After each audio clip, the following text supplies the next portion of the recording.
টি-20 বিশ্বকাপ দলে বাংলাদেশের সবচেয়ে অভিজ্ঞ দুই ক্রিকেটার সাকিব আল হাসান ও মাহমুদুল্লাহ রিয়াদ। ৩৭ পেরিয়ে গেলেও দুজনের পারফরম্যান্স এখনও বেশ উজ্জ্বল।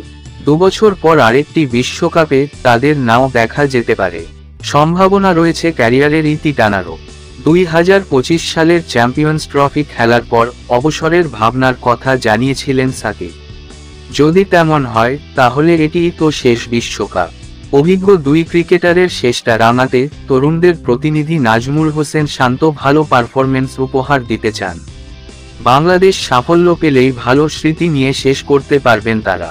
বিশ্বকাপ মিশনে বুধবার দিবাগত রাত ১টা ৪০ যুক্তরাষ্ট্রের পথে রওনা হবে বাংলাদেশ। দেশ ছাড়ার আগে অধিনায়ক সংবাদ সম্মেলনে সাকিব রিয়াদ প্রসঙ্গে বললেন, জানি না এটা তাদের শেষ বিশ্বকাপ কিনা, এটা ধারণা। তবে আমি কিছুই জানি না। আমরা তরুণ খেলোয়াড় যারা আছি তারা অবশ্যই চাইব যে উনারা এত লম্বা সময় ধরে খেলেছেন, তাদেরকে ভালো মেমোরিজ দেয়ার। ভালো একটা বিশ্বকাপ শেষ করে হয়তো তাদেরকে উপহার দিলাম।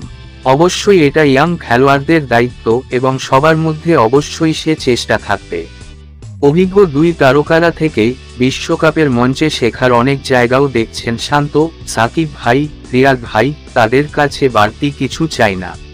ওনারা যেভাবে পারফর্ম করছেন, যার যেই রোল আছে সেটি যদি করতে পারে দল অবশ্যই উপকৃত হবে।